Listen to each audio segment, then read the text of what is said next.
बहुत समय पहले की बात है। भारत के एक छोटे से गांव में रामू नाम का एक गरीब किसान रहता था। वह ईमानदार, मेहनती और सरल स्वभाव का था। उसके पास थोड़ी सी जमीन थी जिस पर वह मेहनत से खेती करता था।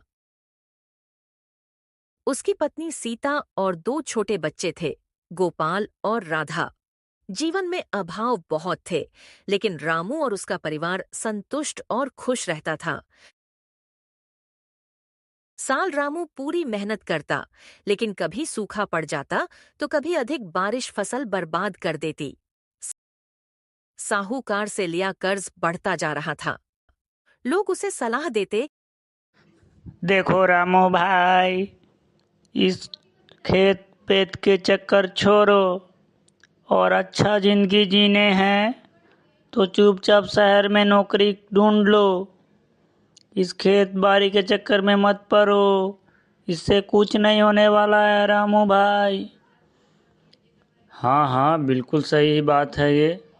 रामू भाई देखो, चुपचाप अपना खेत बाड़ी बेचो और अच्छा ज़िंदगी आपके परिवार के लिए यही होगा कि आप शहर जाओ, आराम से वहाँ नौकरी ढूंढो और रहो। देखो मेरे प्यारे भाइयों, धरती माँ मुझे कभी निराश नहीं होने देगी और कभी भूखा पेट नहीं सोने देगी। मैं अपना पूरा काम ईमानदारी से करूँगा और मुझे ईश्वर पर पूरा भरोसा है। एक साल गांव में भयंकर सूखा पड़ गया। रामू की फसल पूरी तरह से नष्ट हो गई। घर में अनाज भी नहीं बचा था। साहूकार ने घर आकर धमकी दी कि अगर अगले महीने तक पैसे नहीं दिए तो मैं जमीन जब्त कर लूंगा। ये सब सुनकर रामू बहुत दुखी हो गया, मगर हार नहीं मानी। एक दिन वह गांव के पास के शहर गया, कुछ बीज खरीदने।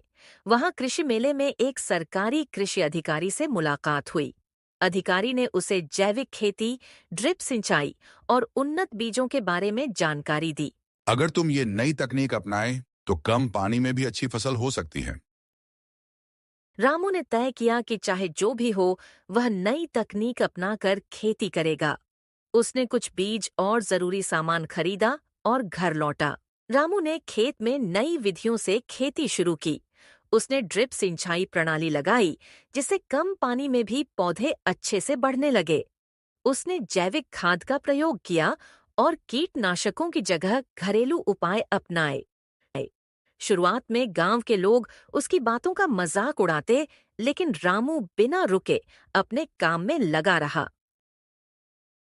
धीरे धीरे पौधे अच्छे से बढ़ने लगे। हरे भरे खेत देखकर रामू की आंखों में खुशी के आंसू आ गए। उसकी पत्नी सीता ने भी खेती में उसका साथ दिया। बच्चों ने स्कूल के बाद खेतों में आकर पिता की मदद करनी शुरू कर दी। पूरा परिवार एकजुट जब फसल पककर तैयार हुई तो वह पूरे गांव में सबसे अच्छी निकली। उसकी उपज की गुणवत्ता इतनी बेहतरीन थी कि शहर के व्यापारी खुद उसके खेत पर आए और अच्छी कीमत पर उसकी फसल खरीदने लगे। अब गांव के बाकी किसान भी उसकी सफलता को देखकर प्रेरित होने लगे। रामू ने उन्हें भी जैविक खेती और नई तकनीकें सिखानी शुरू कीं।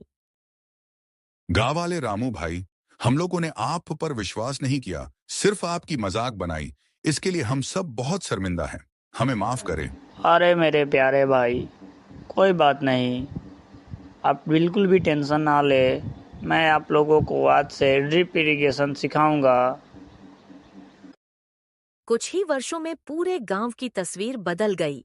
जहां पहले किसान कर्ज में डूबे रहते थे, अब वे आत्मनिर्भर हो गए थे। गांव में अब हरियाली थी, खुशहाली थी और बच्चों के चेहरे पर मुस्कान थी।